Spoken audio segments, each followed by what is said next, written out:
Students, आ चुका हूँ अपने रेड ट्रैप के तीसरे पार्ट के साथ। और तीसरा पार्ट यानी कि आप जान गए होंगे कि कितनी लंबी स्टोरी थी, कितनी ज़्यादा एक्सप्लेन मुझे करनी पड़ी, लेकिन रेड ट्रैप जो थी बहुत ही इंटरेस्टिंग स्टोरी थी, बहुत ही मज़ेदार स्टोरी थी। इतनी मज़ेदार कि पता ही नहीं लगा कब इसका तीसरा पार्ट बन गया समझाते समझाते, क्योंकि इतना डिटेल में मुझे समझाना पड़ रहा था कि आप हर स्टोरी के हर जो घटनाएं हुई हैं सारी घटनाओं को एकदम इमेजिन करते हुए चलिए, एक मूवी सा बनाते हुए चलिए। इस तरीके से मैंने आपको हर जो लाइन है आपको समझाई है। और जो अभी तक जिन्होंने उस वीडियो को नहीं देखा है, ऊपर आई बटन पे लिंक है, वहाँ जाके देख लीजिए। बिल्कुल line by line, word by word मैंने एक्सप्लेन किया है। और ये स्टोरी जो है सलमा लगोराफ द्वारा लिखी गई है। और इस स्टोरी में आदमी के जीवन के जो उतार चढ़ाव होते हैं वो सारी चीज़ें इसमें बहुत ही अच्छी तरीके से समझाई गई हैं और बहुत ही इंटरेस्टिंग तरीके से समझाई गई कि लोग उनमें बंधे रहें एक दूसरे स्टोरी के साथ। और इसमें ये भी बताया गया है कि आदमी की सोच चाहे जो हो, लेकिन होता वही है जो ऊपर से मतलब उसके मन कहता है, उसका मन जो करता है वही उसके साथ होता है। और अभी तक जिन्होंने वो वीडियो देख रखा है उनके लिए मैं एक क्विक रिव्यू कर देता हूं, जिससे कि उनको जल्दी से पूरी स्टोरी समझ में आ जाए। लेकिन उनके लिए जो मेरा चैनल पहली बार विजिट कर रहे हैं, एक बार चैनल को सब्सक्राइब करके देखिए। आपको एक से बढ़कर एक वीडियो यहाँ पर हमेशा मिलते हैं और आगे भी मिलते रहेंगे। ये मेरे पुराने व्यूअर्स जानते हैं कि हर एक बार मैं आपके लिए कुछ अलग लेकर आने की कोशिश करता हूँ। तो बस एक बार चैनल को सब्सक्राइब कर लीजिए और देखिए कैसे कैसे वीडियो आपको यहाँ पे मिलते रहते हैं। तो अब चलते हैं इसके क्विक रिव्यू की तरफ और देखते हैं क्या होता है। इसमें एक रेड ट्रैप सेलर होता है, ये एक घुमक्कड़ आदमी होता है, आवारा आदमी घूमा करता है और अपने हाथ से बनाकर जो चूहेदानियाँ बेचा करता है। दानियाँ जो बेचता है उससे उसका जीवन यापन नहीं हो पाता, इसके लिए छोटी छोटी चोरियाँ भी करता है और भीख भी मांगा करता है। और एक अधिकतर सड़कों किनारे घुमा करता है। अब सड़कों किनारे घुमा करता है तो दिमाग में उसके दुनिया भर के ख्याल चलते रहते हैं। तो एक दिन उसके दिमाग में एक ऐसा ख्याल आता है कि जो संसार है बहुत बड़ी चूहेदानी है और इसमें जो सुख सुविधाएं हैं, पैसे है, आराम है, ये सारी चीज़ें जो है रेड ट्रैप में जो चूहेदानी में लगने वाले बेट्स की तरह काम करती है। बेट मतलब चारे की तरह, जैसे चूहेदानी में एक चारा लगा दो, चूहे को फंसा लो, उसी प्रकार से जो संसार की सुख सुविधाएं हैं, ये सारी सुख सुविधाएं जो है रेड ट्रैप के बेट की तरह काम करती हैं, चारे की तरह। और आदमी जो है जैसे ही चारे को हाथ लगाता है वो संसार रूपी चूहेदानी में एकदम से बंद हो जाता है। ये सोचकर अंदर अंदर बहुत खुश होता रहता है। क्यों खुश होता है? क्योंकि लोग जो हैं, उसके आसपास के जितने भी लोग होते हैं, कभी उसके साथ अच्छा व्यवहार नहीं करते हैं, बहुत ही बुरा व्यवहार करते हैं। और इस तरीके से उन लोगों के बारे में बुरा सोचता है तो उससे अंदर से बहुत शांति मिलती है। एक दिन होता क्या है, वो घूमते घूमते किसी एक किसान के घर में चला जाता है। किसान के घर में पहुंचता है तो किसान उसका बहुत स्वागत करता है, क्योंकि लोग उसका स्वागत करते नहीं, तो वहाँ पे वो चौंक जाता है कि मेरा स्वागत इस तरह किया गया है। तो वहाँ पे वो किसान उसका स्वागत करता है, उसे खाने को देता है, उसे तम्बाकू पीने को देता है और उससे बातें भी करता है। और बातों बातों में अपने सारे रहस्य उसके सामने खोल के रख देता है। उसे पता लगता है कि पिछले महीने में उसने दूध बेचकर 30 करोनर यानी 30 करोनर की रकम कमाई थी। जिस समय की ये बात थी, 30 करोड़ की बड़ी रकम होती है। तो उसने क्या किया कि सुबह के समय जब किसान घर छोड़ देता है तो वह चुपचाप उस 30 करोनर को चुरा लेता है और चुरा के जंगल में भाग जाता है, क्योंकि उसे सड़क पर जाने की हिम्मत नहीं रहती है। और वो भागता है जब जंगल में, तो भागते भागते शाम हो जाती है। शाम को उसे अचानक अपना ख्याल याद आता है कि संसार एक चूहेदानी है और वो खुद भी उस चूहेदानी में उस चारे को पकड़कर फंस चुका है। अब उसे बाहर निकलने कोई रास्ता नहीं है। निढाल होकर जमीन पर गिर जाता है। जमीन पर गिरते ही उसे दूरी पर लोहा ठोंकने की आवाज़ सुनाई देती है। उसे लगता है कि आदमी है। वो भाग के उस तरफ पहुंचता है, देखता है वहाँ पे एक बड़ी सी फैक्ट्री रहती है। फैक्ट्री में वो रात बिताने के लिए चला जाता है। रात बिताने के लिए चला जाता है तो वहाँ पर वो मतलब लेटता ही है, तैसे ही उस फैक्ट्री का मालिक आ जाता है। मालिक उसे अपना कोई पुराना परिचित समझकर घर ले जाने की कोशिश करता है, लेकिन वो घर नहीं ले जा पाता है। अंत में उसकी बेटी आती है, जो एडला नाम की लड़की होती है, उसकी बेटी होती है। और एडला जो है किसी तरह उसे मना के घर लेके चली जाती है। लेकिन एडला को इस बात का शक हो जाता है कि ये आदमी जो है कहीं ना कहीं चोर जरूर है। घर ले जाती है जब वो, तो वो अपने पिता से बात कहती भी है कि ऐसा इस आदमी के अंदर मुझे कुछ नहीं दिखाई दिया कि वो जिस एंगल से लगे कि आपका दोस्त है, आपका पुराना परिचित है, ये मुझे कोई अनपढ़ गंवार या चोर लग रहा है। लेकिन उसके पिता कहते हैं कि अभी जब ये अपनी पूरी रूपरेखा को चेंज करके आपके सामने आएगा, तब देख लेना तुम कि किस प्रकार से ये चेंज हो जाता है और कैसे तुम्हारी सोच बदल जाती है। इतने में वो जो ग्रूम होकर, मतलब वो जो रेड ट्रैप सेलर होता है, जो आवारा होता है, वो थोड़ा सा अपने आप को ग्रूम कर लेता है। ग्रूम मतलब उसकी दाढ़ी वाड़ी बना लेता है, नहा धो लेता है, अच्छे अच्छे कपड़े पहन लेता है, थोड़ा सा अपने आप को मेंटेन करके उस जो मालिक होता है फैक्ट्री का, लोहे की फैक्ट्री का मालिक होता है, उसके सामने आ जाता है। अब वो आता है जैसे जैसे लोहे की फैक्ट्री का मालिक तुरंत पहचान जाता है कि ये तो वो व्यक्ति है ही नहीं जिसको मैं पहचान कर अपने घर लेकर आया था, ये जरूर कोई ना कोई धोखेबाज है। और वहाँ पर उस जो उसकी परेशानी खड़ी होती है उसके सामने, ये मैंने बहुत ही लाइन बाय लाइन एक्सप्लेन कर रखी है।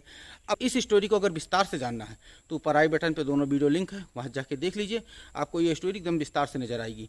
और वीडियो में आगे बढ़ते हैं और ये तीसरा पार्ट है जो कि अंतिम पार्ट होगा। तो अब इस पार्ट में जानेंगे हम लोग कि अंततः उस रेड ट्रैप सेलर के साथ उस आयरन मिल के मालिक ने किया क्या। तो वीडियो आखिरी तक देखेगा जरूर। Well said the iron master हेसिटेटिंग a little, मतलब वेल खैर ठीक है। आयरन मास्टर ने हेसिटेटिंग ए लिटिल मतलब थोड़ा बहुत हिचकिचाते हुए, मतलब थोड़ा झिझकते हुए कहा, ठीक है। It was not quite honest either, यद्यपि ये सही नहीं था, मतलब जो मैंने तुम्हें बुलाया बिना पहचाने, ये सही बात नहीं थी। यू मस्ट एडमिट दैट, तुम्हें इस बात को स्वीकार करना चाहिए था। मतलब क्या स्वीकार, तुम्हें ये चीज़ बतानी चाहिए थी मुझे कि तुम जो है कैप्टन नहीं हो। वहाँ पे आयरन मास्टर ने कहा कि जो गलती उससे हो गई थी, उसे बुला के लाया था, तो वो कहता है कि हाँ ये चीज़ नहीं होनी चाहिए थी, गलत था, लेकिन इस बात को तुम्हें स्वीकार भी तो करना चाहिए था कि मैं कैप्टन नहीं हूँ। And I should not be surprised if sheriff would like to have something to say in the matter. और मैं सरप्राइज, मैं आश्चर्यचकित नहीं होऊंगा कि इफ द शेरिफ को मतलब वो पुलिस वाले, मतलब पुलिस का अधिकारी जो होगा वो आए और इस मामले में कुछ कहे, अर्थात वो अब पुलिस को बुलाने के लिए तैयार था। यानी कि जब आयरन मास्टर ने उस जो रेड ट्रैप सेलर को पहचान लिया कि ये तो वो कैप्टन नहीं है जिसको समझ के वो घर पे लाया था, तब उसने कहा कि ये चीज़ गलत थी कि मैं तुम्हें बिना पहचाने ले आया, लेकिन तुम्हें भी इस बात को बताना चाहिए था कि तुम वो कैप्टन नहीं हो जिसको मैं समझ रहा हूँ। और अब मैं पुलिस बुला रहा हूँ और पुलिस बुला के जो कुछ भी पुलिस के अधिकारी कहेंगे वो तुम्हें सुनना पड़ेगा। यदि वो गिरफ्तार करते हैं तो तुम्हें गिरफ्तार होकर जाना पड़ेगा। तो वो उसने ये बात कही। The tramp took a step forward and struck a table with his fist. और जो वेगाबाउंड था, वो जो रेड ट्रैप सेलर था, उसको ट्रैम्प कहा गया। तो वो रेड ट्रैप सेलर आगे बढ़ा, एक दो कदम आगे बढ़ा और उसने अपने मुक्के से मेज पर मारा। मतलब वो हताशा में आगे बढ़ा क्योंकि वो गलती से तो उसके घर आ गया था, लेकिन अब वो उसे लग रहा था कि वो गिरफ्तार हो जाएगा। तो ये सोचकर वो एक दो कदम आगे बढ़ा और उसने मुक्का लेकर मेज पर एक मुक्का मारा कि जैसे उसे बहुत हताशा हो गई है। Now I am going to tell you mister iron master how the things are, he said. उसने कहा कि मिस्टर आयरन मास्टर, श्रीमान लौह व्यापारी, अब मैं जो बताने जा रहा हूँ वो आप सुनिए। अब मुझे अपनी चीज़ें अपनी तरीके से बताने दीजिए। उसने अपनी बात को रखने के लिए कुछ बात कहनी चाहिए और उसने कहा कि जिस तरीके से मैं चीज़ें बताने जा रहा हूँ वो उसे सुनिए। The whole world is nothing but a big rat trap, मतलब ये संपूर्ण संसार बड़े से चूहेदानी के अतिरिक्त और कुछ नहीं है। मतलब उसने अपने दृष्टिकोण से बात कहनी शुरू की, अपने तरीके से बात उस आयरन मास्टर को समझानी शुरू की कि शायद मेरी बात समझकर ये पुलिस को ना बुलाए। तो उसने कहना शुरू किया कि ये संपूर्ण संसार एक बड़ी सी चूहेदानी के अतिरिक्त और कुछ नहीं है। All the good things that are offered to you are nothing but cheese, rinds and bit of pork set out to drag a fellow into trouble. मतलब ये जो बता रहा है कि ये सारी चीज़ें जो संसार में ऑफर की जा रही है, कौन सी सारी चीज़ें, जो पैसा है, सुख सुविधा है, आराम है, ये सारी चीज़ें जो संसार आप लोगों को ऑफर कर रहा है, आर नथिंग बट ए चीज, रिंट्स एंड बिट ऑफ पोर। ये जो पनीर के टुकड़े और मांस के टुकड़े के अतिरिक्त और कुछ नहीं। अर्थात उसने कहा कि ये रेड ट्रैप में चूहेदानी में लगने वाले चारे के अतिरिक्त और कुछ नहीं है, ये सारी चीज़ें उसी के समान है। और सेट आउट, ये सब इसीलिए लगाई गई हैं to drag a poor fellow into trouble, कि जो एक गरीब को परेशानी या मुसीबत में डाल दे। मतलब जब कोई व्यक्ति गरीब होता है तो इन्हीं सारी चीज़ों को पाने के लिए वो परेशान रहता है, मेहनत करता रहता है, कभी चोरी भी करता है, कभी भीख भी मांगता है, कभी डकैती भी करता है। तो सारी चीज़ें संसार में इसीलिए रखी गई हैं कि किसी गरीब को परेशान किया जा सके, किसी गरीब को मुसीबत में डाला जा सके। ये रेड ट्रैप सेलर ने अपना दृष्टिकोण उन्हें बताया। एंड और इफ द शेरिफ कम्स, यदि पुलिस आती है, नहीं पुलिस के अधिकारी वहाँ पे आते हैं, now and locks me up for this, और इसके लिए मुझे पकड़ के ले भी जाते हैं। मतलब उसने मान लिया कि यदि पुलिस वाले वहाँ पर आते हैं और उसे पकड़ कर ले जाते हैं, देन यू, तब आप, मिस्टर आयरन मास्टर, श्रीमान लौह व्यापारी, तब आप, यू मस्ट रिमेंबर दैट, आपको ये बात याद रखनी होगी, मतलब उसने धमकी भरे अंदाज में कहा, तब आपको ये बात याद रखनी होगी, that day may come when you yourself may want to get a big piece of pork and then you will get caught in the trap। तब ये बात आप ध्यान रखिए श्रीमान लौह व्यापारी कि एक दिन ऐसा भी आएगा जब आप भी किसी बड़े मांस के टुकड़े को पाना चाहेंगे, अर्थात आप भी किसी लालच में फंस जाएंगे, एंड देन, और तब, you will get caught in the trap, तब आप किसी शिकार में, किसी जाल में जाके फंस जाएंगे। मतलब उसने कहा कि आप मुझे पकड़वा दीजिए, कोई बात नहीं, लेकिन एक दिन ऐसा भी आएगा कि जब आप भी किसी लालच में फंसेंगे और उस लालच में फंसकर आप भी किसी जाल में जाकर फंस सकते हैं, क्योंकि आप भी संपूर्ण अमीर नहीं हैं, कहीं ना कहीं आपके पास भी किसी चीज़ की कमी जरूर है, और उस चीज़ को जिस दिन आपने देखा तो उसे पाने के चक्कर में आप भी ट्रैप में फंस सकते हैं। इस बात को आप ध्यान रखिए। The iron master began to laugh, और ये सुनकर आयरन मास्टर हंसने लगा। क्यों? क्योंकि उसे उसकी बातें समझ में नहीं आई थी, उसने कभी परेशानी तो देखी नहीं थी लौह व्यापारी ने, तो उसकी बातें उसे समझ में नहीं आई कि वो कहना क्या चाह रहा है, इसीलिए उसने हंसना शुरू कर दिया। That was not so badly said my good fellow, मतलब मेरे जो मित्र, मेरे दोस्त, तुमने कोई बात गलत नहीं कही है। Perhaps we should let the sheriff alone on the Christmas eve, और शायद हम लोग उस शेरिफ को, मतलब उस पुलिस के अधिकारी को, उसकी क्रिसमस ईव को मनाने के लिए अकेला ही भी छोड़ दे। मतलब उसने कहा कि चलो मैंने तुम्हें माफ़ किया, और इसकी बातें सुन के उसने पुलिस वाले को बुलाने का ख्याल दिमाग से निकाल दिया। उससे कहा कि चलो पुलिस वाले को हम लोग उसके क्रिसमस ईव को मनाने देते हैं, उसे नहीं बुलाते हैं। But now get out here as fast as you can, लेकिन तुम यहाँ से जितना जल्दी हो सके उतना जल्दी चले जाओ। उसने सीधा आदेश सुना दिया कि चलो मैं पुलिस को बुलाकर तुम्हें पकड़वाता नहीं हूँ, लेकिन तुम्हें यहाँ पे रहने का एक भी मिनट अधिकार नहीं है, तुम यहाँ से जितना जल्दी हो सके उतना जल्दी निकल जाओ। Clear? But just as the man was opening the door the daughter said, लेकिन जैसे ही वो आदमी दरवाजा खोल रहा था, लड़की ने बोला, मतलब वो उसके आदेश पर घर से जाने के लिए तैयार हो गया, और वो जो अपने फटे चीथड़े कपड़े थे वो पहनकर वो घर से बाहर निकलने ही वाला था कि तुरंत लड़की ने टोका। क्या टोका? I think he ought to stay with us today, मैं सोचती हूँ इसे आज मेरे साथ रुकना चाहिए, इसे, मतलब इस व्यक्ति को मेरे साथ आज रुकना ही चाहिए, ये बात लड़की ने कही। I don't want him to go, मैं इसे जाने नहीं देना चाहती। लड़की की ये इच्छा थी कि ये व्यक्ति जो है, ये रेड ट्रैप सेलर जो है, वो आज उसके साथ रुके, वो उसे जाने नहीं देना चाहती थी। एंड और with that she went to close the door, और यही कहकर उसने दरवाजा बंद कर दिया। जिस दरवाजे को रेड ट्रैप सेलर ने घर से बाहर जाने के लिए खोला था, उसी दरवाजे को लड़की आगे बढ़कर बंद कर देती है। वो कहती है कि मैं आज इसे जाने नहीं देना चाहती, इसीलिए आज यहाँ पे इसे रुकना चाहिए। What in the world are you doing said the father, मतलब अब ये बात सुनकर जो पिता उसे घर से बाहर जाने का आदेश सुना चुके होते हैं, वो कहते हैं ये तुम क्या कर रही हो। मतलब हर पिता का ये होगा कि जब वो किसी गलत को पाते हैं तो कहते नहीं कि ये तुम क्या करने जा रहे हो, तो उसने कहा ये तुम क्या कर रही हो। The daughter stood there quite embarrassed and hardly knew what to answer, और वहाँ पे जो लड़की थी थोड़ा सा शर्मिंदा होकर खड़ी गई और ये नहीं समझ पाई कि वो अपने पिता को क्या उत्तर दे। मतलब उसके पिता ने जब अचानक उससे पूछ लिया कि ये तुम क्यों चाहती हो कि वो वहाँ पे रुके, तो तुम्हें क्यों नहीं जाने देना चाहती, तब वो लड़की को तुरंत ही कोई आंसर नहीं सोचा, तुरंत ही कोई उत्तर नहीं सोचा, वो थोड़ी सी सर झुका के वहाँ पे खड़ी रह गई और आंसर सोचने लगी, मतलब अपने पिता के प्रश्न का उत्तर देने के लिए सोचने लगी क्या उत्तर दे उसे, तो इसलिए वहाँ पे खड़ी रह गई। दैट मॉर्निंग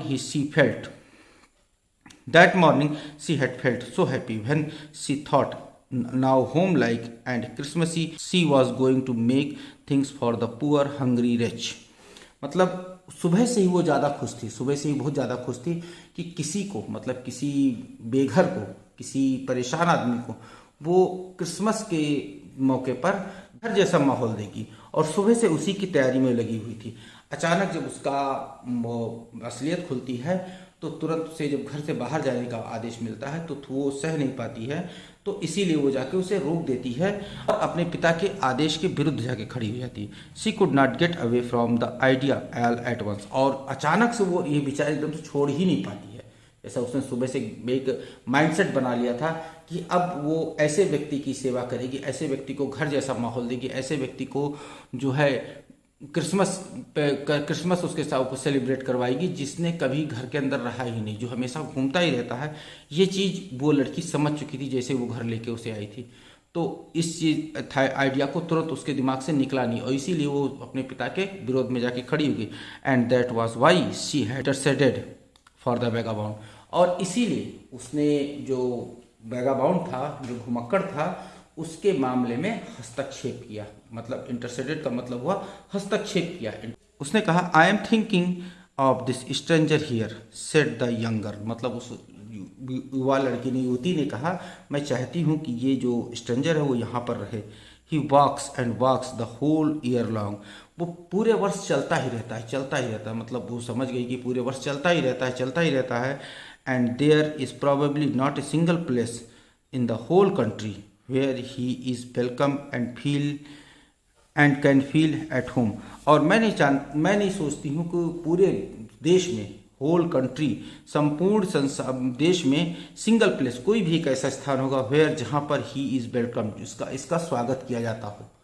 मतलब उस लड़की ने कहा कि ऐसे संसार में ऐसा कोई भी जगह नहीं होगी जहाँ पे इसका स्वागत किया जाता हो, इसे खुशी खुशी अंदर आने दिया जाता हो। And can feel at home, और उसे घर जैसा माहौल मिल सकता हो। ऐसी कोई जगह नहीं होगी। इसीलिए वो लड़की वहाँ से रोकना चाहती थी। Wherever he turns and chased away, जहाँ पे वो जाता होगा वहाँ से उसे भगा दिया जाता होगा। चेस्ट अवे मतलब भगा दिया जाता होगा। Always he is afraid of being arrested and cross examine, और हमेशा उसे गिरफ्तार होने का डर रहता होगा और पूछताछ कर होने का डर रहता होगा। मतलब जहाँ भी हो जाता होगा लोग उसे शक की निगाह से देखते होंगे कि ये चोर है, ये क्रिमिनल है, और इस बात से उसे हमेशा गिरफ्तार होने का डर रहता होगा। और हमेशा गिरफ्तार होने के बाद जो पुलिस द्वारा प्रश्न पूछे जाते हैं, जो क्रॉस एग्जामिन किया जाता है, उसका डर रहता होगा। I should like to have him enjoy a day peace with us here, और मैं चाहती हूँ कि ये यहाँ पर एक दिन शांति से हम लोगों के साथ मनाए, शांति से मेरे साथ, हम लोगों के साथ व्यतीत करे। Just one in a whole year, पूरे संसार में, पूरे वर्ष में केवल एक दिन। मतलब इस लड़की ने कहा कि वो जो व्यक्ति था, जो रेड ट्रैप सेलर था, वो जहाँ भी जाता होगा वहाँ उसे भगा दिया जाता होगा और कोई उसके साथ शांति से नहीं रहता होगा, पूरे साल उसे डर बीतता होगा। तो वो चाहती थी कि वो एक दिन, जो क्रिसमस का दिन था, वो एक दिन वो रेड ट्रैप सेलर उनके साथ बिताए और शांति से बिताए, केवल साल भर में एक दिन। Clear? The iron master mumbled something in his beard. जो आयरन मास्टर था, लॉ व्यापारी जो था, वो अपनी दाढ़ी के अंदर कुछ बुदबुदाया, मतलब कुछ धीमे से बुदबुदाया, कुछ बोला वो। He could not bring himself oppose her, लेकिन उस अपने अंदर इतना वो नहीं कर पाया कि वो आए उस अपनी बेटी का विरोध कर सके। वो कुछ बोला तो, लेकिन अपनी बेटी का विरोध उसने नहीं किया, यानी कि उसे अनुमति दे दी कि वो उसे रोक सकती है। It was all a mistake of course she continued. मतलब लड़की ने कहना जारी रखा कि ये सब कुछ वास्तव में गलती से हुआ था, बट एनीवे, लेकिन खैर कुछ भी हो, I don't think we are to chase away a human being whom we have asked to come here. लेकिन मैं नहीं चाहती हम लोग किसी ऐसे व्यक्ति को भगाते जिसे हम लोगों ने खुद बुलाया हो यहाँ पर। क्लियर? मतलब उसने कहा कि अब जो कुछ भी हुआ उसको छोड़ दो, जो कुछ हो गया वो गलती से हुआ, जो कुछ हुआ उसे छोड़ दो। लेकिन मैं नहीं चाहती कि हम लोग उस व्यक्ति को यहाँ से भगा दें जिसको हम लोग खुद यहाँ पर लेकर आए हैं। और किसके लिए लेकर आए हैं? And whom to be and to whom we have promised to Christmas cheer. और ऐसे व्यक्ति को भगा जिससे हमने वादा किया है कि हम लोग उसके साथ क्रिसमस मनाएंगे, क्रिसमस की खुशियाँ बांटेंगे। ऐसे व्यक्ति को मैं नहीं चाहती कि हम लोग यहाँ से भगा दें। Clear? You do preach worse than a person said the iron master. Law व्यापारी ने कहा तुम किसी बुरे व्यक्ति से भी बुरा भाषण दे रही हो। अर्थात वो आयरन मास्टर उसकी बातों से सहमत हो गया और उसने कहा कि तुम जैसा उपदेश दे रहे हो वैसा और कोई व्यक्ति दे भी नहीं सकता, और तुम किसी को भी कन्विंस कर सकती, किसी को भी मना सकती हो। I only hope you won't have to regret this. मैं केवल इस बात की उम्मीद कर सकता हूँ, इस बात की आशा कर सकता हूँ कि तुम्हें अपने इस फैसले पर पछताना न पड़े। मतलब उसने कहा कि कहीं तुम ऐसा करके गलती तो नहीं कर रही हो कि ये तुम इस व्यक्ति को रोके ले रहे हो, बाद में ये व्यक्ति कुछ हानि हम लोगों को पहुंचा दे, कुछ नुकसान पहुंचा दे। कहीं ऐसा ना हो, अगर ऐसा हुआ तो तुम्हें अपने फैसले पर पछताना पड़ सकता है, और मैं नहीं चाहता तुम्हें अपने फैसले पर पछताना पड़े, अर्थात ये आदमी सही व्यवहार करे। Clear? The young girl took the stranger by hand and led him up to the table. और वो उस लड़की ने उस अजनबी व्यक्ति को हाथ से पकड़ा और उसे टेबल तक लेके गई। मतलब वो लड़की उस स्ट्रेंजर को पकड़कर उसके अपने जो डाइनिंग टेबल था वहां तक लेकर चली गई। Now sit down and eat, she said. उसने कहा कि अब बैठ जाओ और खाओ। मतलब उस लड़की को, जो उस अजनबी व्यक्ति को लड़की टेबल तक पकड़ के ले गई, वहां जाके बोली कि अब बैठ जाओ और खाओ। फॉर सी, क्योंकि सी कुड सी, वो देख सकती थी, क्योंकि वो देख सकती थी that her father had given in, कि उसके पिता हार मान चुके हैं। मतलब वो स्पष्ट रूप से अपने पिता के चेहरे पर उनकी जो पराजय है, हार है, वो देख सकती थी। और वो इस बात को समझ सकती थी कि उसके पिता भी उसकी बात से सहमत हैं, अब वो हार मान चुके हैं। The man with the red traps said nothing a word. और वो व्यक्ति जिसने अपने गले में चूहेदानियां लटका रखी थी, उन चूहेदानियों के साथ जो व्यक्ति था उसने कुछ कहा नहीं। मतलब ऐसी स्थिति में उससे कुछ कहते हुए नहीं बना, वो चुपचाप ही रहा। She only sat down and help himself to the food. और वो केवल बैठ गया, मतलब बिना कुछ कहे वो मेज पर बैठ गया, कुर्सी पर बैठ गया और खाने लगा। मतलब जो कुछ उसे भूख लगी थी वो खाना शुरू कर दिया, उसने कुछ कहा नहीं। Time after time she looked at the young girl who had interested for him. मतलब समय समय पर वो उस लड़की को देख लेता था जिसने उसके बीच में हस्तक्षेप किया था, मतलब जिसे उसने बाहर जाने से रोका था। Why had she done it? उसने ऐसा क्यों किया था? मतलब वो लड़की को देखते देखते बार बार यही सोच रहा था कि उसने ऐसा क्यों किया था। वह तो उसके लिए एकदम नितांत अपरिचित था, वो उसे जानता तक नहीं था, ना लड़की उसे जानती थी ना वो उसे जानता था, लेकिन फिर भी उसने ऐसा क्यों किया था। What could she crazy idea to be? और ऐसे जो पागलपन वाले विचार के पीछे उसका क्या सोच थी, ये सोच सोच कर वो परेशान था, लेकिन वो सोच रहा था, खा रहा था। आफ्टर दैट, इसके बाद Christmas Eve at Ramsjo passed just as it always had. और जो क्रिसमस की पूर्व संध्या थी रामजो की, वो जैसे थी वैसे बीतने लगी। मतलब सुबह की बात हुई थी और वो इस घटना के बाद ये जो दिन था नॉर्मली रूप से जैसा बीत रहा था वैसा बीतने लगा। The stranger did not cause any trouble because he did nothing but sleep. और उस अजनबी ने कोई भी समस्या खड़ी नहीं की थी। क्यों? क्योंकि उसने सोने के अतिरिक्त और कुछ नहीं किया था। मतलब वो खाना खा के सो गया था, पूरी रात सोया और फिर उठा, सुबह नाश्ता किया और सो गया। द होल फोरनून ही ले on the sofa on one of the guest rooms and slept at the one stretch. और फॉर होल फोरनून, फोरनून का मतलब दोपहर से, सुबह से और दोपहर के बीच का जो समय होता है उसे फोरनून कहते हैं। तो पूरे फोरनून में, मतलब दोपहर के पहले के समय में, ही ले on the sofa in one of the guest rooms. मतलब उन जितने भी गेस्ट रूम वहाँ पे थे, जितने भी मेहमान का खाने थे, उनके एक सोफे, उन कमरों के एक सोफे पर वो पूरा दोपहर लेटा रहा। And slept at one stretch. और एक ही करवट में सोया रहा। मतलब सोफे पर लेटकर वो एक ही करवट में सोता रहा। उसने और कुछ किया नहीं, खाया, नाश्ता किया और जाकर सो गया और सोता ही रहा दोपहर तक। एट नून, दोपहर में, दे वोक हिम अप, उसे जगाया गया। मतलब उस लड़की ने जाकर उसे फिर से जगाया। मतलब दोपहर का जब खाने का समय हुआ तो सोते सोते जाकर उसे जगाया।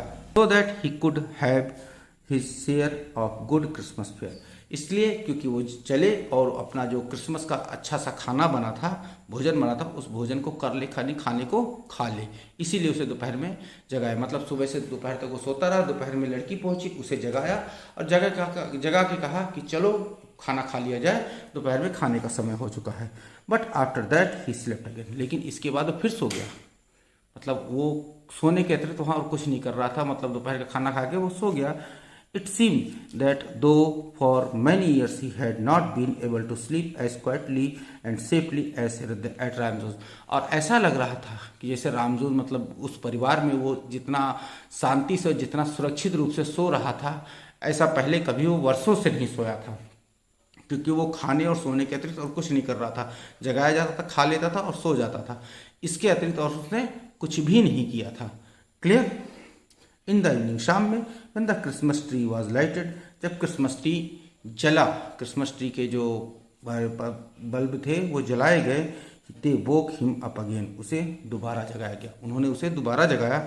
And he stood for a while in the drawing room, और वो कुछ देर तक उस ड्राइंग रूम में जहाँ पर क्रिसमस ट्री जल रहा था वहाँ पर कुछ देर वो खड़ा रहा, यानी उसे जगाया गया और जगा के उस जगह पे ले जाया गया जहाँ पर क्रिसमस मनाया जा रहा था। क्रिसमस का ट्री के जो बल्ब थे और लाइटें थी वो सब जलाई गई, वहाँ पे उसे बुलाया गया कि आओ हम लोगों के साथ क्रिसमस मनाओ। Blinking as though the candle light hurt him, और अपनी आंखें इस प्रकार से ब्लिंक कर रहा था, मतलब जब नींद से किसी को जगा के एकदम से प्रकाश के सामने ले जाके खड़ा कर दिया जाए, प्रकाश अगर थोड़ा बहुत टिमटिमा रहा हो तो उसकी आंखें में थोड़ा सा चुभन होने लगती है। तो इसके लिए वो क्या करता था, मतलब सोने वाला व्यक्ति आंखें ब्लिंक करता रहता है, आंखें वो झपकाता रहता है। उसी प्रकार से वो व्यक्ति भी, वो रेड ट्रैप सेलर भी आंखें अपनी झपका रहा था कि उसकी आंखों में वो रोशनी थी, चुभ रही थी। अब but after that he disappeared again, लेकिन इसके बाद वो फिर से गायब हो गया था, तो फिर सोने चला गया, उसे नींद लगी हुई थी, फिर सोने चला गया। 2 hours later he was aroused once more, और 2 घंटे बाद उसे फिर से जगाया गया, मतलब वो सोता रहा, वहाँ से क्रिसमस न मनाकर उसे नींद लगी थी, फिर सोने चला गया और 2 घंटे बाद उसे फिर जगाया गया। And then he had to go down into the dining room and eat the Christmas fish and porridge, और तब वो जो डाइनिंग रूम था फिर से वहाँ पर गया और उसने क्या किया, क्रिसमस के लिए बनी हुई मछलियाँ और दलिया खाई। मतलब जब क्रिसमस मनाया जा रहा था तो वो सोने चला गया था, 2 घंटे बाद जब क्रिसमस मना के जब फुर्सत पाए सब, तब उसे फिर से जगाया और जगा के फिर से उसे खाने के लिए कहा गया, तो डाइनिंग हॉल में गया और क्रिसमस के शाम के लिए जो मछली और दलिया बनाई गई थी उसे खाया। Clear. As soon as they got up from the table, he went around each one present and said thank you and good night. और जैसे ही वो सब वहाँ से उठे, मतलब खाना खाकर जैसे ही सब लोग उठे, वो प्रत्येक व्यक्ति के पास गया। ईच वन प्रेजेंट, मतलब जो व्यक्ति वहाँ पर उपस्थित था, जो डाइनिंग हॉल में जितने भी लोग उपस्थित थे वो सबके पास गया और सबसे कहा थैंक यू, मतलब धन्यवाद सबसे कहा, किसके लिए, खाने के लिए, उसे रुकने देने के लिए सबसे धन्यवाद कहा। एंड गुड नाइट, और शुभ रात्रि कही, तो सबसे धन्यवाद कहा और शुभ रात्रि कही। But when he came the young girl, she gave him to understand that it was her father's intention that he the suit which he wore was to be a Christmas present. लेकिन जब वो उस लड़की के पास आया, कौन सी लड़की, एडला के पास जब वो आया, तब एडला ने उसे सुनिश्चित किया, मतलब एडला ने उसे बताया कि जो सूट उसने पहन रखा है, उसके पिता की इच्छा है कि जो सूट उसने पहन रखा है वो उसका क्रिसमस का प्रेजेंट है। अर्थात जब वो उस लड़की के पास आया तो वो उसी सूट में था जिस सूट में सुबह उसके पिता ने पहनाया था उसे, वो उसी सूट को पहने हुए था। तो जब वो लड़की के पास आया गुड नाइट और थैंक यू करने के लिए, तो लड़की ने उसे बताया कि जो सूट उसने पहन रखा है वो सूट जो है उसके पिता की तरफ से उसके लिए क्रिसमस का प्रेजेंट है, क्रिसमस का उपहार है। He did not have to return it, उसे वापस करने की जरूरत नहीं है, मतलब जो सूट उसने पहन रखा है वो उसी का है, अब वो उसे उपहार स्वरूप दे दिया गया है, अब उसे वापस करने की जरूरत नहीं है। Clear. If he wanted to spend next Christmas eve in a place where he could rest in peace, मतलब अब यदि वो अगला क्रिसमस किसी ऐसी जगह पे बिताना चाहता है जहाँ पे संपूर्ण शांति हो, उसे कोई नुकसान ना पहुँचा सके, जैसे यहाँ पे हुआ है, उसे कोई नुकसान ना पहुँचा सके, जहाँ पे संपूर्ण शांति हो, and be sure that no evil would befall him, तो उसे ये बात सुनिश्चित करनी होगी कि अब उसे कोई भी गलती, कोई भी अपराध नहीं करना है। क्लियर। मतलब उस लड़की ने इस बात को समझाया कि अब अगर अगली क्रिसमस ईव किसी ऐसी जगह पे आप मनाना चाहते हैं, अगली क्रिसमस ऐसा जगह पे आप मनाना चाहते हैं जहाँ पे आपको कोई नुकसान ना पहुँचाए, आप शांति में रहे, तो आपको आज के बाद से कोई गलती, कोई अपराध, कोई चोरी कुछ नहीं करना है। Clear. Would be welcome back again, और तब आपका यहाँ पर भी फिर से स्वागत होगा। अर्थात उसने कहा कि अब आप अगर यहाँ पे वास्तव में फिर से क्रिसमस मनाने आना चाहते हैं तो अब आपको सारे अपने गलत कार्य छोड़ देने होंगे, सारे गलत काम को आपको त्याग देना होगा और आपको एक अच्छा, एक शरीफ आदमी बन के रहना होगा, और उसके बाद आप फिर से यहाँ पे आप क्रिसमस मनाने आ सकते हैं। The man with rat traps it did not answer anything to this, और वो आदमी जो रेड ट्रैप सेलर था इस बात का उसने कोई उत्तर नहीं दिया, क्योंकि उसे कोई उत्तर सूझ भी नहीं रहा था कि वो आगे करेगा क्या, वो एकदम बिल्कुल कंफ्यूज था कि आगे वो करेगा क्या। तो इस बात पर उसने कोई उत्तर नहीं दिया। He only stared at the young girl in boundless amazement. और वो केवल उस युवती को, उस लड़की को असीमित आश्चर्य के साथ केवल घूरता रहा। अर्थात यहाँ पे देखा कि हर पैराग्राफ में एक नई चीज आपके सामने निकल के आती है, एक नई स्टोरी निकल के, एक नया मोड़ निकल के आता है, जिसके कारण जो सेल्मा लेग्राफ की जो स्टोरी है, ये पूरी स्टोरी एक दूसरे के साथ बंधी हुई होती है और एक अपने जो पाठकों को भी, जो रीडर्स होते हैं, उनको बांधे हुए रखती है कि अगले पैराग्राफ में क्या होने वाला है। तो ये स्टोरी देखिए किस प्रकार से एक हर पैराग्राफ एक नया मोड़ लेती जा रही है। तो अगर स्टोरी को पढ़ने में मजा आ रहा हो तो एक लाइक कर दीजिए। लाइक करके रखेंगे तो मेरा भी मोटिवेशन हाई रहेगा और मैं भी और अच्छे अच्छे वीडियो लेकर आता रहूँगा। तो अब आगे बढ़ते स्टोरी में। The next morning the iron master and his daughter got up in good season and go to the early Christmas service. और अगली सुबह जो आयरन मास्टर, जो लौह व्यापारी था, वो और उसकी लड़की समय पर उठ पड़े, मतलब जल्दी उठ पड़े और अर्ली क्रिसमस सर्विस मतलब क्रिसमस के लिए जो चर्च में सेवा की जाती है, उस सेवा के लिए जल्दी जल्दी वो चर्च चले गए, जहाँ पे वो लोग प्रेयर करते हैं, वो यहाँ पे चले गए। वहाँ पे कुछ उन्होंने सोचा कि उठकर क्रिसमस बीता है तो नए साल का पहला दिन है, तो आज चल के कुछ चर्च में कुछ सेवा कर ली जाए, वहाँ पे कुछ वहाँ के कामों में कुछ मदद कर दी जाए। इसके लिए वो जल्दी जल्दी चर्च चले गए। There guest was still asleep. और उनका जो मेहमान था वो अभी भी सोया हुआ था, मतलब वो रात भर सोता रहा और जब वो उठकर चर्च गए तभी वो सोया ही हुआ था। And they did not disturb him. और उन्होंने सोता हुआ छोड़कर चले गए। At 10 o'clock they drop back from the church. मतलब 10 बजे, जब 10 बजे तो वे सब चर्च से घर वापस के लिए चले। वे सब कौन? जो आयरन मास्टर था और उसकी बेटी जो एडला थी, ये दोनों 10 बजे चर्च से घर वापस के लिए चले। The young girl sat and hung her head even more dejectedly than usual. और जो लड़की थी, जो एडला थी, वो गाड़ी में बैठी और बैठकर अपने सर को बिल्कुल हताशा में, निराशा में झुका लिया। क्यों झुका लिया वो आगे बताया गया। तो इसमें बताया गया कि 10 जब बजे तो वो लोग चर्च से घर वापस के लिए चले और वापसी में जब लड़की जाकर जो है गाड़ी में बैठी तो गाड़ी में उसने अपने सर को जो हताशा निराशा में झुका लिया। At church she had learn that one of the old crofter of the iron bars had been robbed by a man who went around selling rat traps.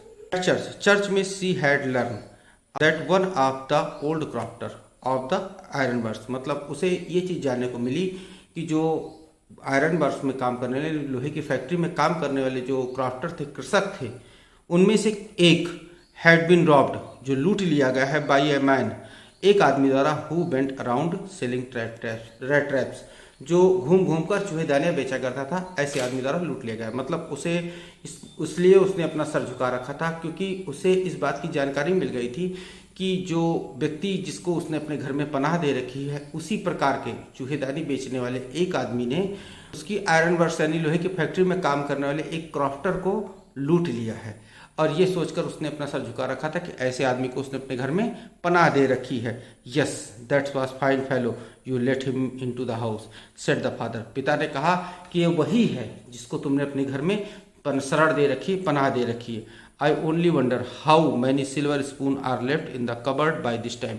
और मुझे आश्चर्य हो रहा है कि इस समय तक उस कबर्ड यानी अलमारी में कितने चांदी के चमचे बचे हुए होंगे। मतलब उसके पिता उसे डांट रहे थे कि ये तुम्हारी गलती है, मैं बार बार कह रहा था इसे घर पे मत टिकने दो, लेकिन इसे तुमने टिका लिया। तो ये वही आदमी है जिसने क्रॉफ्टर को लूटा था और ये हम लोगों को भी लूट लेगा। और मुझे अब इस बात में कोई आश्चर्य नहीं कि जो चांदी के चम्मच यानी कि चांदी के जो बर्तन है, वो अलमारी वाले बर्तन वाली अलमारी में कितने बर्तन बचे होंगे, यानी वो सारे बर्तन समेटकर भाग चुका होगा। The wagon had hardly stopped at the front step when the iron master asked the valet whether the stranger was still there. मतलब गाड़ी मुश्किल से मतलब उस घर के सामने रुकी ही होगी। फ्रंट स्टेप्स मतलब जो सामने की सीढ़ियाँ थी उसके सामने गाड़ी मुश्किल से रुकी ही होगी कि उसके पिता ने जो व्यग्रता से, मतलब आयरन मास्टर थे जो लौह व्यापारी था, उसने व्यग्रता से वालेट का मतलब हुआ नौकर से पूछा। क्या पूछा? कि क्या वो व्यक्ति अभी भी घर में है। ये चीज़ उन्होंने पूछी क्योंकि स्वाभाविक सी बात है कि उनके मन में चोरी का डर था, तो उस डर को मन में रखकर वो उस व्यक्ति से तुरंत ही पूछे, मतलब अपने नौकर से उसने तुरंत ही पूछा क्या व्यक्ति अभी घर में है कि वो जा चुका है। तो तो क्या जवाब मिला? He added that he had heard at the church that man was a thief. उसने ये बात भी बताई उसे कि उसने सुन रखा है कि वो व्यक्ति जो उसके घर में है वो एक चोर है। कहाँ सुना है? चर्च में सुना है। तो उसने ये बताया कि चर्च में उसने सुना कि वह व्यक्ति एक चोर है, इसीलिए क्या वो भी घर में है कि घर से वो जा चुका है। The wallet answered that the fellow had gone and that he had not taken anything with him at all. और उस नौकर ने बताया कि वह व्यक्ति अब जा चुका है, मतलब जो उसे करना था वो करके जा चुका है और वो व्यक्ति अब घर से जा चुका, घर में नहीं है। And that he had not taken anything with him at all. और वो अपने साथ कोई भी चीज लेकर भी नहीं गया है। मतलब नौकर ने बात जो है आयरन मास्टर को बताई कि वो जा तो चुका है लेकिन उसे अपने साथ मैंने कुछ ले जाते हुए नहीं देखा, वो खाली हाथ यहाँ से गया है। ऑन द कॉन्ट्रेरी, इसके अतिरिक्त he had left behind a little package with which Miss Williamson was to be kind enough to accept as a Christmas present। इसके अतिरिक्त उसने एक पैकेट, एक छोटा सा पैकेट छोड़ रखा है जो मिस विलियमसन है उनके लिए, जो उन्हें क्रिसमस गिफ्ट के रूप में दे गया है। मतलब क्रिसमस के उपहार के रूप में एक छोटा सा पैकेट वो छोड़कर यहाँ गया, ले कुछ नहीं गया। The young girl open the package. वो छोटी लड़की ने उस पैकेज को, मतलब जो युवती थी, उस पैकेज को खोला। which was so badly done up that the contents came into view at once। जो बहुत बुरी तरीके से बंधे हुए थे, मतलब उस पैकेट को भी वो ठीक से बांध नहीं पाया था, बहुत बुरी तरीके से बूंद कर गया था। और जब उसे खोला तो उसमें कुछ कंटेंट उसके सामने, कुछ सामान उसके सामने निकल के आए। क्या सामान था? सी gave a little cry of Joy. उसे खुशी से चीख पड़ी। उस सामानों को देखकर वो जो लड़की थी वो खुशी से चीख पड़ी। क्यों? क्योंकि उसे तो एहसास ही नहीं था कि वो चोर जो है कुछ ऐसा चीज छोड़ के जाएगा। तो उन सामानों की सूची में जो सामान पैकेट में वो बांध के गया था उसमें कुछ ऐसे सामान थे जिसे देखकर वो खुशी से चीख पड़ी। She found a small rat trap. उसे एक छोटी सी चूहेदानी मिली। एंड इन इट ले 3 रिंकल्ड 10 क्रोनर नोट्स। और उसके अंदर 3 मुड़े तुड़े से जो 10 क्रोनर के नोट थे वो पड़े हुए थे। वही नोट जो उसने क्राफ्टर के घर से चुराए थे, वही नोट अब उस लड़की के लिए चूहेदानी में छोड़कर गया था वो जो रेड ट्रैप सेलर था। तो 3 क्रोनर के नोट जो थे मुड़े तुड़े से उस चूहेदानी के अंदर पड़े हुए थे। But that was not at all. लेकिन इस पर भी बस नहीं था, वो कुछ और भी लिख कर छोड़ कर गया था। In the rat trap lay also a letter written in large jagged characters.